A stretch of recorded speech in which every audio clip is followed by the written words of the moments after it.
The Jared Dillian Show. I'm Jared Dillian. This is the Jared Dillian Show. If you want to call to talk about your money, please call 844-305-7800. That's 844-305-7800. This is the Jared Dillian Show. So last year, I was asked to come up with 10 predictions for the new year.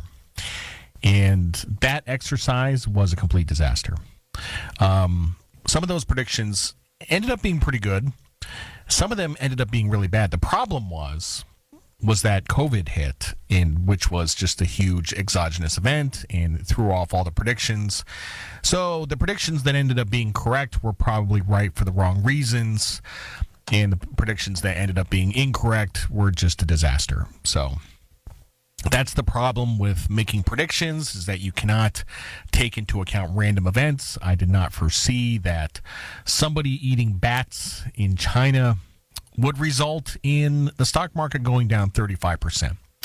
So that is the folly of making predictions. So instead of coming up with a list of predictions, I'm going to do something a little bit different. I'm going to come up with a list of surprises, for the new year.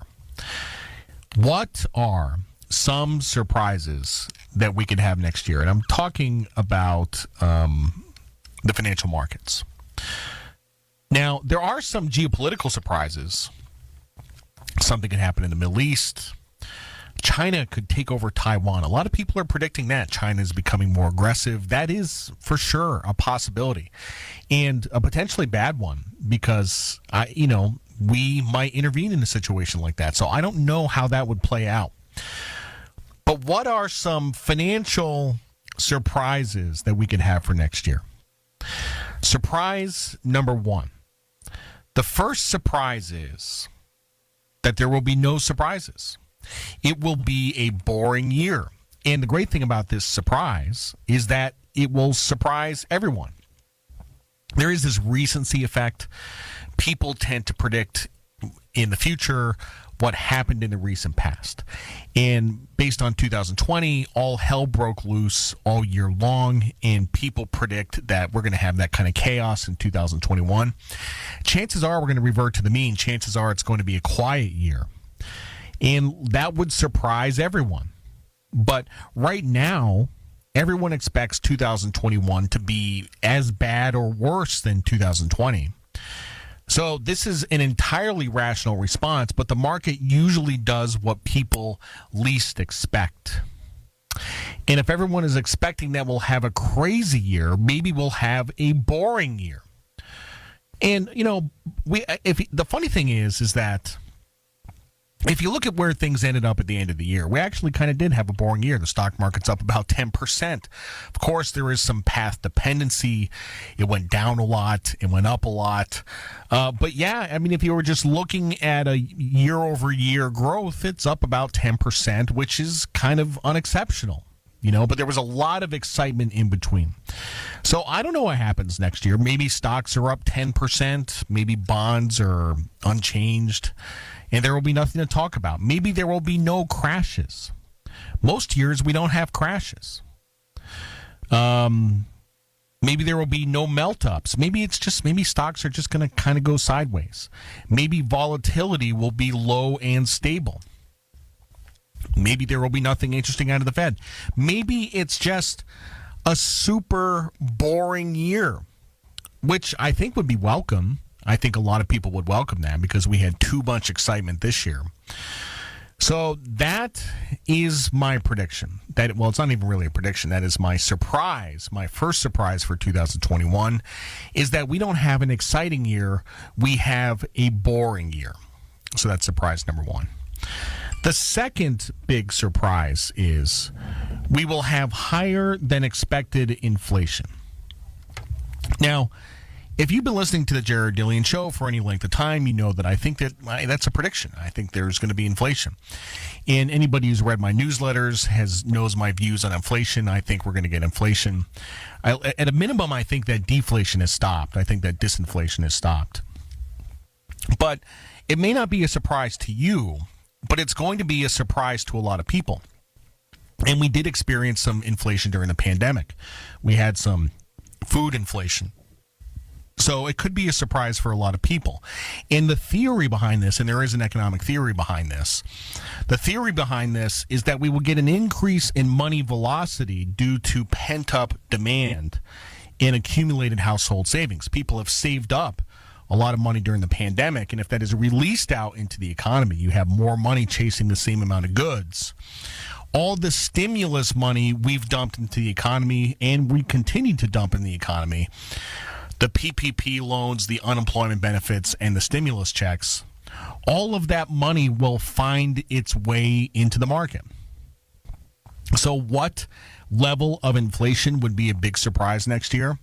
I think if we had 4% inflation next year, I think that would be a big surprise. And right now, we are at about 2% inflation. And like I said, already in 2020, we had some food inflation, and that is probably going to continue. So be on the lookout for price increases in 2021.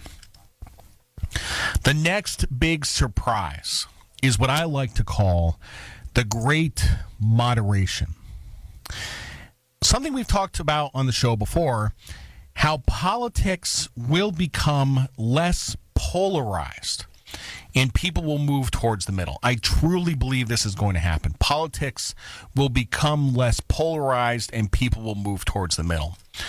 I saw recently that AOC and the progressives are getting shut out of committees by the moderates.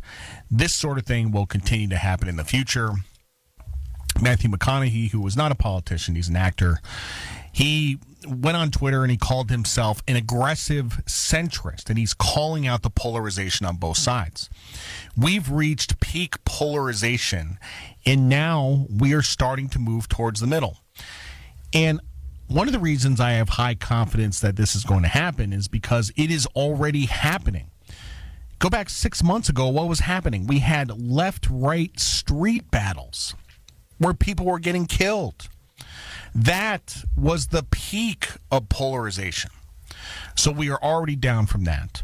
And the election was the product of our subconscious desires. Deep down, we didn't really know what we wanted on a conscious level, but on a subconscious level, we wanted divided government and moderation, and that's exactly what we got. Surprise number 4, oil prices could go up a lot next year. If you're paying $2.50 for gas right now, it could be $3.25 by the end of next year. And this is a thesis of mine. We've taken a lot of supply offline, and demand is going to be massive once we get the vaccine going. I've talked about the travel explosion. We are going to have an explosion in travel. There's going to be demand for gasoline. There's going to be demand for JP5. And the price of oil is going to go up. There's a writer named Andrew Sullivan. He used to write for New York Magazine. He has his own Substack now. He said this about 2021. Next year is going to be epic. It will be a year of rapid economic growth, extraordinary medical triumph, huge psychological relief, mind-numbing political normalcy, and pent-up social liberation. It will be lit. The summer will be remembered as the most hedonistic since the 1980s. There will be parties. There will be orgies. We will drink and do drugs. We will travel in unprecedented numbers.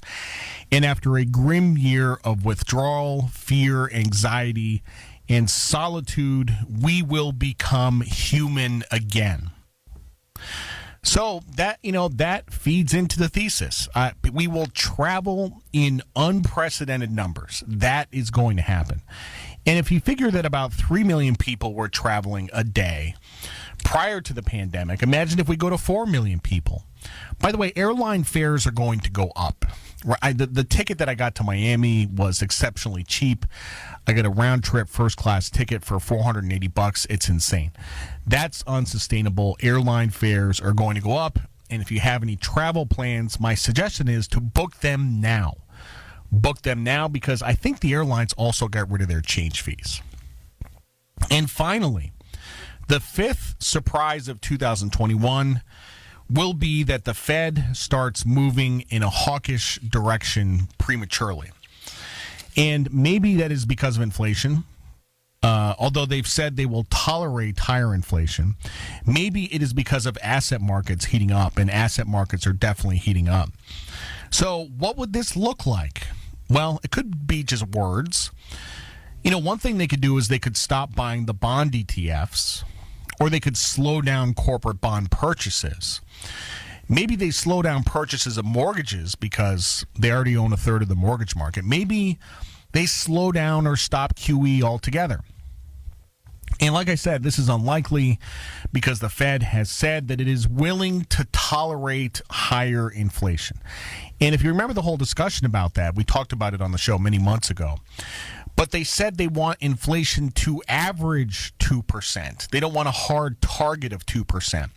They want inflation to average 2%. And since it's been below 2%, they want it to be a period of time above 2%. So they could potentially tolerate 4% inflation, but we'll see.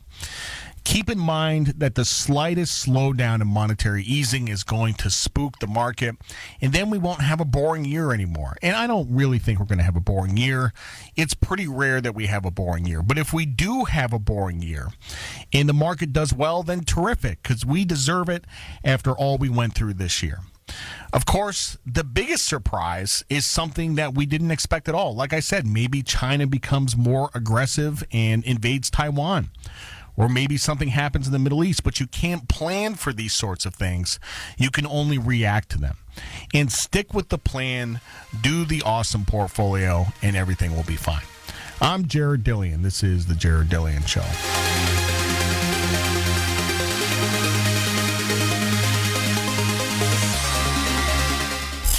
The Jared Dillian Show.